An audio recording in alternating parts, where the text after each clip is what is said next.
Hey guys, this is Zex tonight. Welcome back. We are playing some more Asagao Academy. When we last left off, we were about to get into a competition with the Normal Boost Club of like super stomping sisters or something like that. But yeah, so we're just gonna get right into it. We stepped through the threshold, fully and completely entering PBG and John's room. Boy territory. We were out of our element. Well, you were here before. I mean, Maya had never been in a dorm. Maya had never been in the room before, and she glanced at the walls and shelves and desks like a manic squirrel. Her eyes gleamed, and I had the sneaking suspicion she was making a note of what she saw for her own nefarious purposes, though what they were I had no idea. Rather, I didn't want to know. What's up? Go on, take a seat anywhere. I took a look to my left and saw boxers lying on a desk chair. Blood shot into my face. Were they... Yes. Hana! Don't think about it so much. PBG followed my gaze and turned around. Let me clean up a bit. Big sigh. Do they have pigsties in England? What? Hana, you're so fucking dumb! Everything in America is derivative of England, but you're in Japan! What? But we're in Japan. Exactly. Shane looked at me like... But still, that was a really stupid question. Like, fucking... man... We're so lucky to play the Wii U as they play stuff. Wii U. I'm excited to crush you, Shane. John sucks. I don't think that's going to happen. Hey! Hello, guess who's here?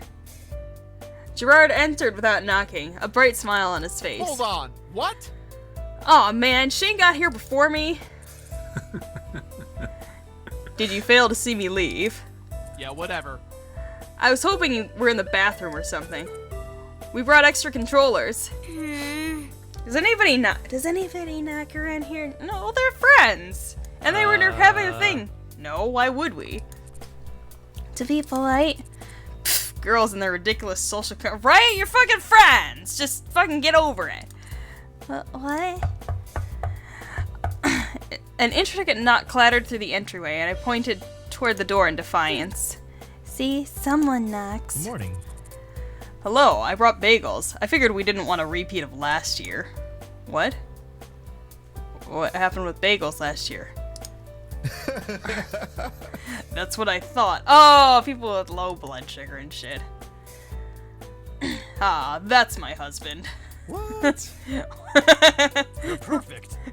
You're the best partner anyone could ask for. You truly are the best of it. Yeah, I thought about it. Like, I haven't played this game for a little while, and I thought about it, and it's like, whenever I play this kind of a game, I tend to go for the intellectual types. So, I think we might be going for Satch. That might be what we're doing. I mean, I could change my mind at any point, but I'm thinking that's a plan we're gonna have for the time being.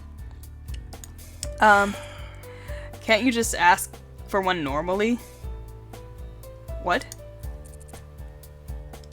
Oh, okay. I brought enough for everyone.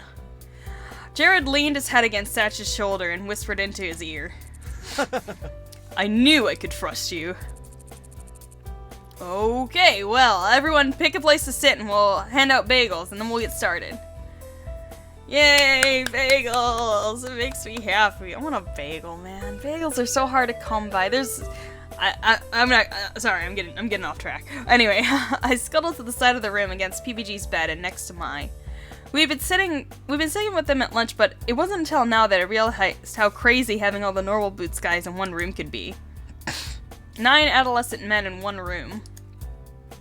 Not to mention all friends, part of the same club. Their personalities mingled in different ways, and I almost couldn't focus over the myriad of inside jokes and shouting voices and flailing limbs. That is until the character selection screen came on. I like this song, yay! All in the blink of an eye, the controllers were gone. PBG glanced over at me, noticing that I didn't have one, and offered me his. No, really, Yeah, I'm not good at these kind of games. There's no way you're worse than me, or Jimmy for that matter. Seeing as he didn't want to take no for an answer, I grabbed the controller and selected my character. Turby. He was cute and bouncy, even though he didn't seem super powerful. He looked easy enough a character for a beginner to grasp, although there was something in the eyes and beak that seemed a little... Yeah! Is everybody ready? I swallowed hard. The controller was already slippery from my sweat. I never played Stomp before, though I watched others do so. I looked at the buttons on the controller, trying to guess what button did what, and one of the top buttons probably jumped, obviously, with the analog. Obviously, the analog stick moved the character. They selected a stage, something with cute little houses and smallish animals bopping around in the background, and the countdown began. The buttons on the back that clicked when you hit them. Excuse me, sorry. There were buttons on the back that clicked when you hit them, but I didn't know what they did. 3. Oh, there's a weird blue button on the right top, but not on the left. 2. And another analog stick. What was that for? The camera? How could we all control the camera at once? 1. Oh no. Go! Die, Shane, die! What the hell? Attack everyone, not just me. But you're my mortal enemy. Josh, what was that for? I wasn't even fighting you. You were wide open and death waits for no one. You're next. The battle began in a display of slight mercy. The boys left me alone to wander the field and get a sense of my character. Oh, that does jump. I hit the jump button again and again, watching my character float higher and higher towards the sky. I can fly. My joy cut short as a Nokia ball emerged from nowhere and pegged my pink blob in the eye. I fell off the side of the screen. Despite trying to jump back up, it wouldn't let me. Why? Look at you. Turby... Look at you. Turby can hover for a while, but eventually it gets too full of air and has to land. Otherwise, he'd be OP. Oh. When in doubt, down B. Down B? The lack of commotion of the match, curses and death threats mixing with the clack of controllers. Nobody was listening to what Nick was saying. The key to getting someone to hear you in this commotion seemed was to be shouting their name at the beginning of your sentence. Gerard! Satch! I frowned as my little pink blob fell back to the map. Following Nick's advice, I hit down B. A cloud appeared around my pink guy and he became a rock. What? I don't understand. What would a rock do? I repeated the move multiple times, always turning into a rock of some sort on the ground, never hurting anybody near me. Suddenly, an explosion rocked the ground, and Turby flew into the air just as I hit down B. No. To my surprise, he formed into a rock and fell directly on John's head. His Nario was sent flying off the screen and died. You're on my shit list. I'm very sorry. Don't be sorry! It's a competition! Come on. It didn't take long after that for me to die 5 pitiful, painful deaths, but as my little Turby tumbled off the screen for the 6th and final time, a small surge of pride hit me. I killed John. The Jontron, even if by accident. I handed... Makes me think... No, never mind. I handed my controller to Mai and sat back, completely satisfied. If it weren't for the fact that it was Mai's turn, I'd jump back in, eager to find other strategies for murdering my friends and potentially stirring up a hit list a mile long. So this was the joy of games. Yeah, games are fun, man! After playing around a few rounds, the official tournament started. People played one-on-one matches against each other, slowly thinning out the competition over time. Mai went before me and was rather unfairly paired against Jared. Every blow he doled out against her was, in her mind, some form of actual physical contact, at least judging by the way she shivered when she was hit. Judging by the way she shivered when she was hit, it was... Oh, yeah, I get it. Unsurprisingly, she died almost immediately. I was the last person set to go against PBG. The others chuckled as we were past the controllers. Don't worry, Hana. PBG's the easiest of all of us. You're bound to beat him. Come on, guys. Don't worry, Hana. I'll go easy on you. I nodded as PBG picked up the most level playing field, a small platform floating out in space. The match started and PBG graciously held his players still. Go ahead, test your moves. You're a great friend. Yeah. Aw, it's real nice of you, PBG. He is a great friend. Yeah, real nice. I tested out my moves, and while I was doing so, my hand brushed against the yellow stick. Turby did a menacing low kick, and my eyebrows raised. That looked powerful. Ready to go? Yeah. I think so. PBG charged at me across the screen, and when he came close enough for me to hit, I pushed the yellow stick in his direction. He flew across the screen. My mouth fell open. PBG grit his teeth. I see how it is. No more Mr. Nice Guy then. I partially doubted that PBG had a not nice bone in his body, but the match had begun. It was a long battle, a surprisingly long battle. We seemed to be evenly matched, right up to the very end when I smashed him off the screen with Turby's hammer. What? I set the controller down quietly, not particularly happy about having crushed PBG in my second match ever of Stomp. PBG nodded solemnly. I guess I lost then. Whoa! Damn, Hana, that was some natural born talent right there. I don't really think so. Anyway, the next match is Shane versus Paul. PBG remained quiet for a while after that. It wasn't until the third round that he joined again, cheering with the rest of the guys. My match rolled around, but this time I was against Jared, and this time I lost in only a few minutes. I set the controller down again, happy to no longer have responsibility over life and death of inanimate pixels. Well, they are animate. They're animated, right?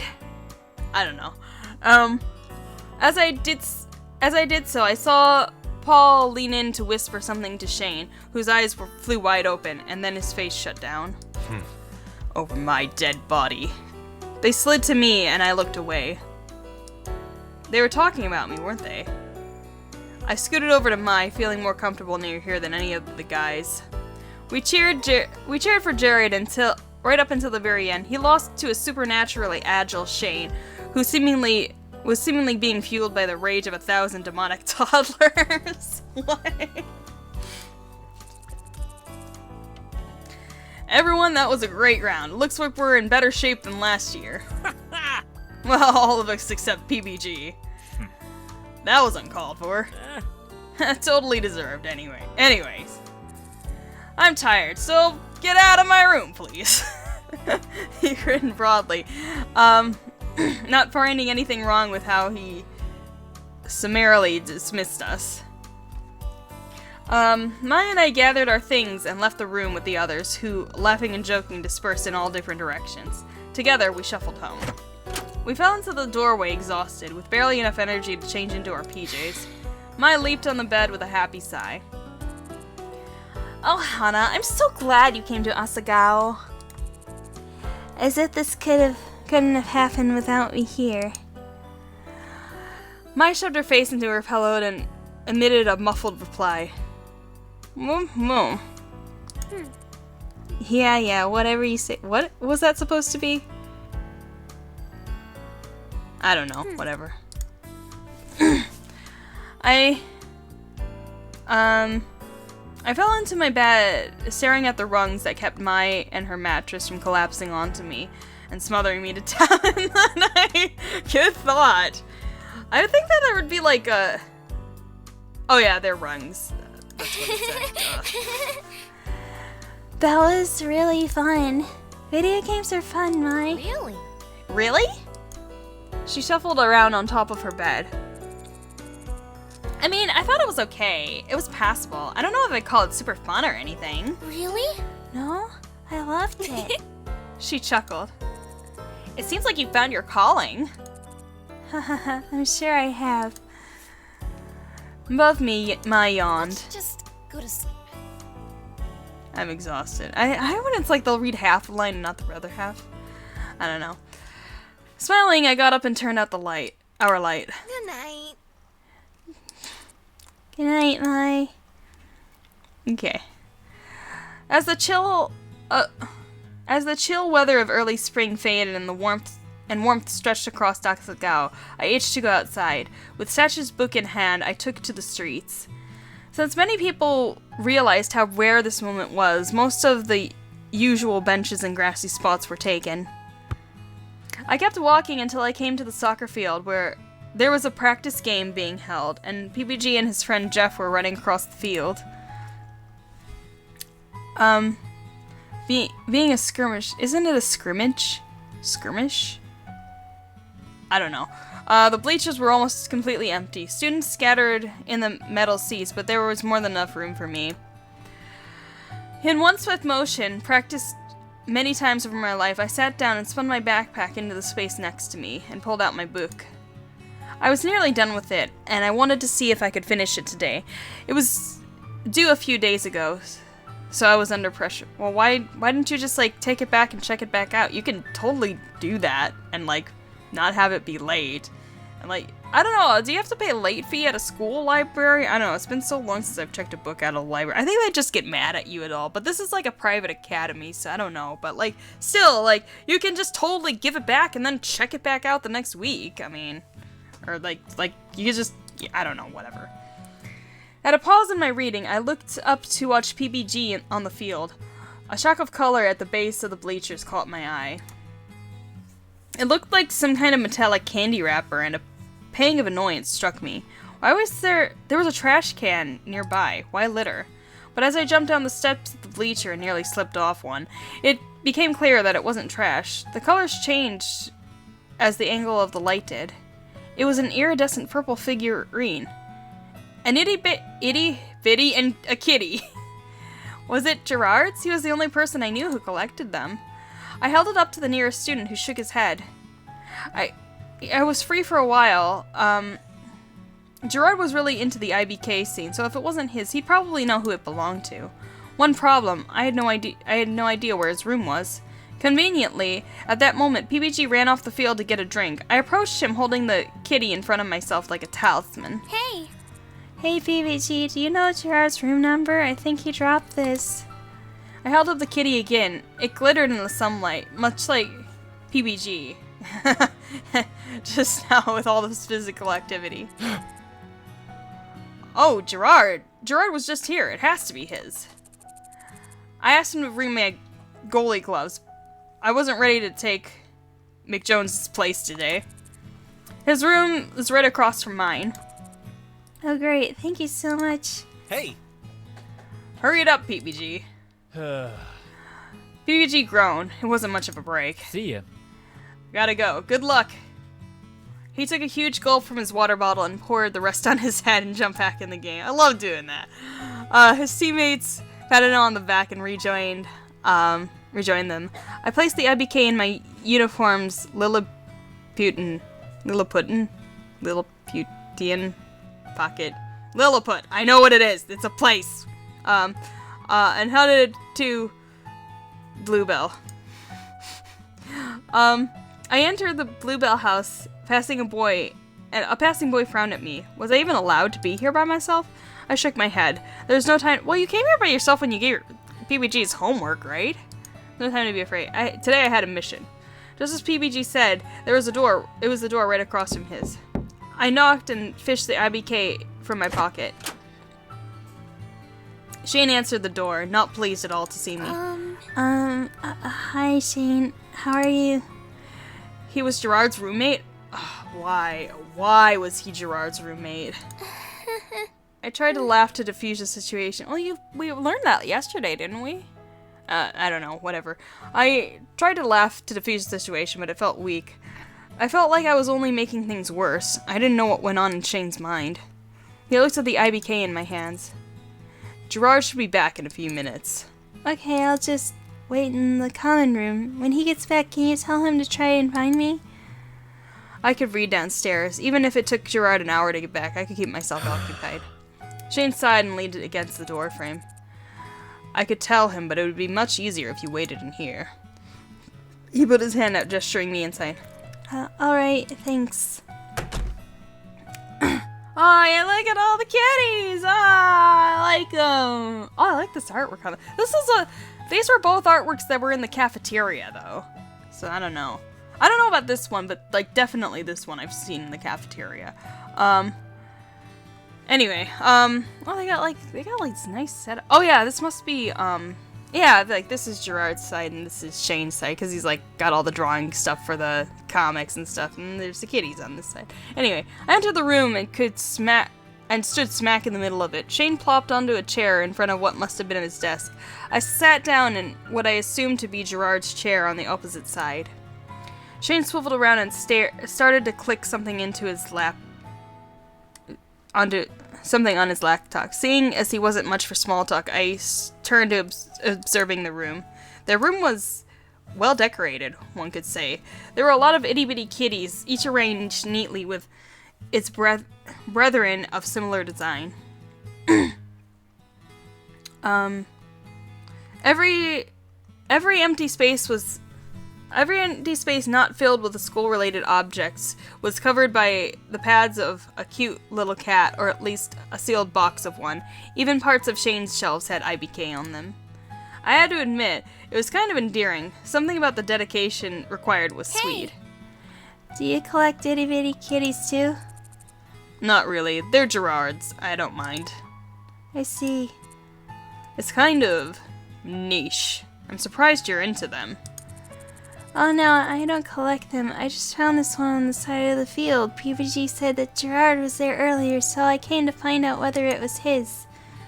My hastiness to disown the figure did not go unnoticed by Shane, who made a face at me. If it's not Gerard's, he probably knows whose it is, right? It's probably Gerard's. I smoothed my thumb over the plastic kitty absentmindedly. Shane returned to whatever he was doing online, and I conversed with the figure in my hand. That's weird. He's sitting right there. That's so oh, this must be like talk going on in her head. Who's a pretty kitty? Who's a pretty kitty? You are! Gerard came back about 2 minutes later. Hey, Shane. Hey, Shane. And Hana? He held 2 coffees in his hands and suddenly turned pink. And what are you doing here? Alone? Together? We're not doing anything. Hana was looking for you. Really? How can I help, Hana? He gave a coffee to Shane and offered me the other one to me. Here, take mine. I would have gotten you one too if I knew you were here. That's really nice of you, but no thanks. I just came to see if this was yours. What I felt was the 10th time in the last half hour, I displayed the itty-bitty kitty. Oh, wow. Oh, yes! Gerard almost dropped his coffee as he leaped forward. I lost this today. Where did you find it? It was near the field. PBG told me you were there earlier, so I wanted to give it back to you. I handed the figure to Gerard, who was about ready to kiss it. You're the best. Thank you, Hana. Thank you. You didn't have to do this, but you did. And I don't know what I would have done without you. It wasn't any trouble at all. It looked pretty rare. They're special. I don't think that these two went to I don't know, whatever. It's not as rare as you would think, but it's, oh yeah, here it says. It's very special to me, so I'm glad you were the one to find it. I shouldn't have been so careless. Don't beat yourself up about it. What matters now is that you have it back. Maybe zip up your pockets next time. I promise. I bet you'll take a load of You bet I'll take a load of precautions to make sure this never happens again. He placed it delicately on the shelf with the other kitties that had the same iridescent properties. Gerard looked at me while I viewed at his hard-earned assemblage. That sounded like an innuendo, so I didn't know exactly where to take it.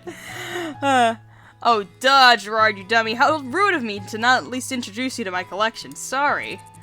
In this room, I have 247 itty-bitty kitties of every shape and size. Wow.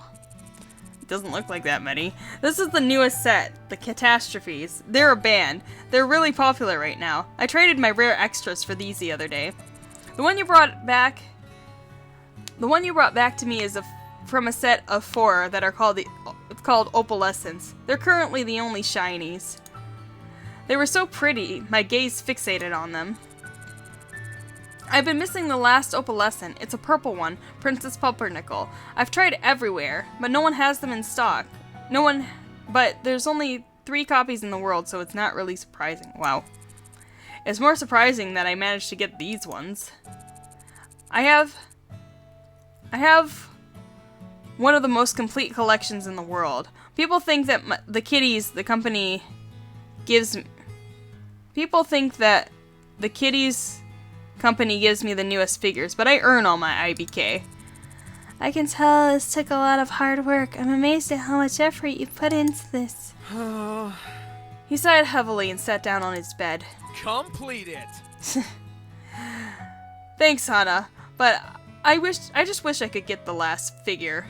I wish I could finish my collection and the kitties would have all their friends together in one place. But then aren't they gonna come out with like new sets and you're gonna have to collect those too? I mean, it's unless they finish the series, like you're never gonna be finished collecting them, right? I don't know. I wish I could help. Don't worry about it, Hana. This is my battle to fight. I nodded and glanced at my watch. See you later. Oh, I should go. I really wanted to finish my book today, but if you ever need help, I'm here.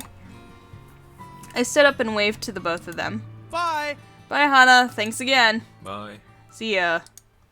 Okay, so here's the end of a scene. So I think this is a good place to stop for now. And we're kind of way over time. So that'll be it for this episode. So thank you for watching. Hopefully I will see you in the next video. And goodbye to you all, sirs and madams, and everyone in between.